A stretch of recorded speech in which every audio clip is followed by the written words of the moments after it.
What up? It's Acting Up, back again. We're gonna get into this N.W.A. fucked up hip hop, fucked up rap music. So I wanna know what you think. Please leave a comment, share, subscribe, do all that. And I'm acting up. And we're gonna get into this. Did N.W.A. fuck up hip hop and the black culture? All right. So one of these dudes, who think he's a hip hopologist, he was like, N.W.A. fucked up hip hop. They brought in gangster rap. And I was thinking, like, did N.W.A., niggas with attitude, fuck up hip hop? And people ask me my views. What's your views, Acting Up? They always ask me. I guess I'm the OG now, So my view, what I think, I really don't think that N.W.A. fucked up hip hop or the black culture. I mean, don't get me wrong. I think they added to what was going to happen or what was happening. But if you ask me, I think N.W.A. was a conscious group when they first came out. Ice Cube was writing the rhymes, so he was more conscious of what he was writing and what he was doing. So you had songs like Fuck the Police, Express Yourself, and a couple of other bunch of songs that I thought were more motivated to uplifting black people than taking them down. So, even though they called themselves with niggas with attitudes, I don't think they were the first gangster rappers. I think KRS-One actually and Public Enemy were the first gangster rappers who just kind of switched into consciousness. Because I remember Just Ice and KRS-One had a song, Boogie Down Productions had a song, My 9mm Weigh a Ton. You know what I'm saying? What else? They had Wa-da-da-day, wa-da-da-da-day, hey, listen to my 9mm go bang. You know what I'm saying? And then Public Enemy had my 98 Oldsmobile go, So, it was, and then Just Ice, who I know was definitely gangster and gangster rap, he had That Girl Is a Slut. You feel what I'm saying? And that was way before I heard N.W.A. But then when I heard N.W.A., they were more conscious. They were kicking, fuck the police coming straight from the underground. So I wouldn't say they were the problem yet until they lost Ice Cube. When they lost Ice Cube, that's when things kind of changed around, because he was the more conscious rapper or writer in that crew. So he kind of like added to their consciousness. And you can tell after he left the group, he did American KKKKK. So I look at it, I said, no, I wouldn't blame that on N.W.A. I would blame it on the powers that be. Because I think Scarface, the movie, did more. There was like a Scarface era. Like when everybody wanted to be Scarface. Hey, you fuck that, my little friend. Huh? All I got is my word and balls and all this other stuff. And, they wanted to emulate this drug dealer who I thought was a good movie because the way I looked at Scarface, he was, how do you say this? He was a guy who died over having morals. They wanted him to kill women and children. He was like, no women, no kids. No, what the fuck you think? I'm going to kill the women and kids? No. Here, you know what I'm saying? They wanted him to kill a lawyer. He didn't kill a lawyer because he had his son or his daughter or whatever and his wife. And he was like, no women, no kids. So he ended up killing the dude that was supposed to kill them because he felt like, yo, you're going to blow this car up? He got women and kids. I don't kill women and kids. Look what you made me do. And he shot dude in the head. The one that was supposed to blow the car up with the women and children. But no one really looked at Scarface like, oh, this is a guy that died for his morals, or this is a guy that felt like we don't kill women and kids. Yeah, we're the mob. Yeah, we ill. Yeah, we drug dealers. We're scavengers, or we're street urchins, but we're not killing the women, the kids. We're not putting one in the cradle and one in your navel, one in your head until you see God's halo. We're not doing that. Feel what I'm saying? So I understand where Scarface was coming from, but nobody picked up on that. Only thing they picked up on was the drugs, him sniffing coke, him shooting up shit, him losing his friend, getting cut up. You know what I'm saying? So Scarface, you got all these people that's probably selling drugs that nobody know. No, you know what I'm saying? Don't be famous. I remember, I think that's what he told him in the movie. Don't be famous, or don't let the fame go to your head, or whatever. I don't know. But when you're a street cat, you know what I'm saying? I guess I consider myself as a street cat, or one of, not the one, but you know what I'm saying?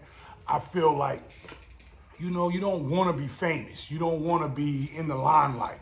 You kind of like play off, like instead of driving the Porsche, you would drive the Datsun, the Prius, or you know what I'm saying? Nowadays, the Prius, but you would rock a piece of crap car. You wouldn't, even though you was getting all the money in the world, you never showboat. You never show that. And I felt like Scarface kind of changed, you know, and if you don't believe me, go to everyone's house. I remember I used to watch MTV Cribs, and everybody's house, they had a poster of Scarface. He ain't Malcolm X. He ain't Martin Luther King. He ain't Medgar Evans. He ain't, you know,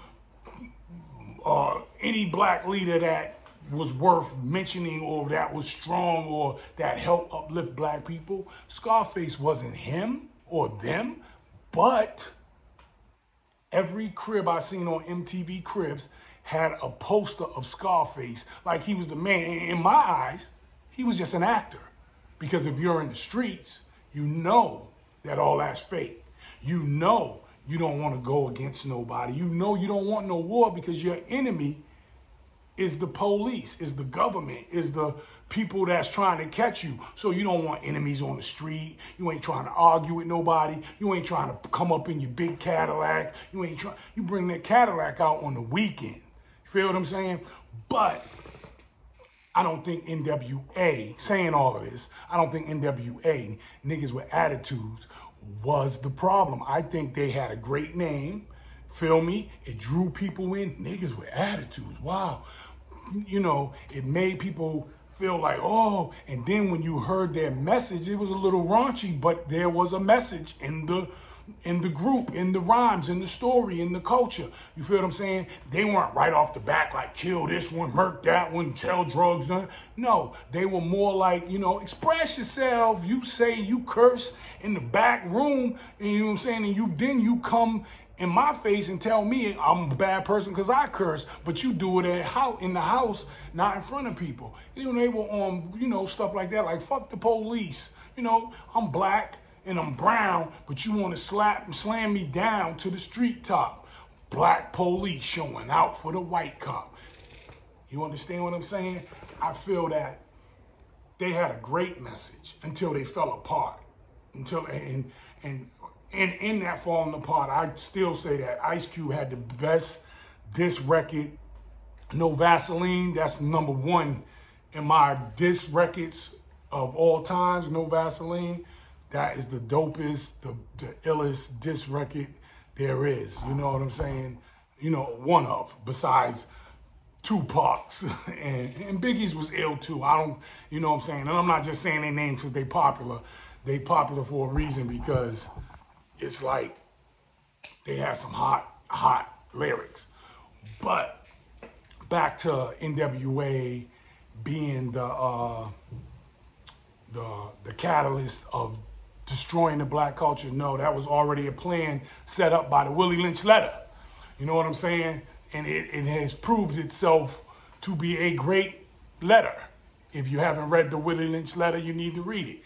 But yeah, I think Scarface did more damage than N.W.A. I think N.W.A, you know, they were a conscious group. That's why I say, and I'm gonna say, allegedly, they got rid of Eazy-E, because he was the head of the snake. If there was a snake, he was the head. If there was a reason why all these millionaires were popping up over America, and they were like, he's the reason. Because at the time, he was the front runner of selling millions and millions of records with niggas with attitudes, or N.W.A. They were selling millions and millions of records, and they were speaking conscious rap and going against the system and bucking the system. And they were like, we got to get rid of this guy, Eazy-E, allegedly. You feel what I'm saying? So allegedly, they weren't playing, and they invited Eazy-E to the White House. And not only did they do that, but they also, Reagan, I think at the time, won an award for having all these millionaires pop out of America. So when I think about N.W.A, great group, great strategic marketing, great conscious rap, great lyrics, you know what I'm saying? Great beats by Dr. Dre. I humble myself. You feel what I'm saying? All I can say is, yeah, no, N.W.A did not destroy the fabric of society or black society because they were N.W.A. They were not the beginning. I would say, you know, Just Ice and some of the other dudes that were underground, Coogee Rap, and, you know, those were gangster rappers, you know what I'm saying, too. You know what I'm saying? So everybody was just going to gangster because the people that had the power were like, ooh, this record sells more than these records. Let's make money. And then it became an agenda. You know what I'm saying? Then everybody, you know, if you're a basketball player and everybody's getting out of the hood playing basketball, then everybody wants to be a basketball player. If you're getting out of the hood because you're selling gangster rap, then everybody wants to be a gangster.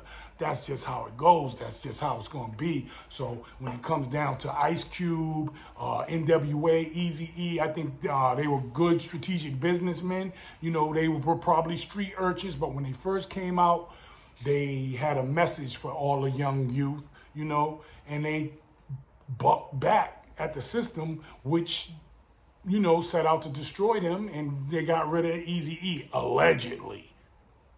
You know what I'm saying? So, no, I don't agree that N.W.A fucked up black society, and especially not more than Scarface. Then when I think about Al Pacino, he don't even like to be known for the movie Scarface. You see him, I dare you to walk up to Al Pacino and be like, hey, Scarface. He'd be like, hey, I got better movies than that. Please. I'd rather you call me whatever that devil movie he had before he let you call him Scarface. You know, because he knows Scarface messed up the brown, the black, the white, whoever fell in that trap of thinking that I'm a drug dealer, all I got is my word and balls, and yeah, the world is mine, and all that bull crap. You know, a lot of rappers emulated it through their lyrics or videos and stuff like that. I would say that messed up hip hop. That messed up black society. You have people thinking that, oh, I'm this big drug dealer, I'm Big Meech, I'm this one, I'm that one, I got my face on a billboard. Soon as you went that route, there's one thing you got to learn about the streets, and I guess I'll teach you right here. You can't be a celebrity, can't be popular and be in the streets. You can't be a gangster and a rapper. It's not going to work. See, gangsters live by a code of silence. Rappers talk too much. You feel what I'm saying? I'm just saying. Acting up. I'm out. Peace.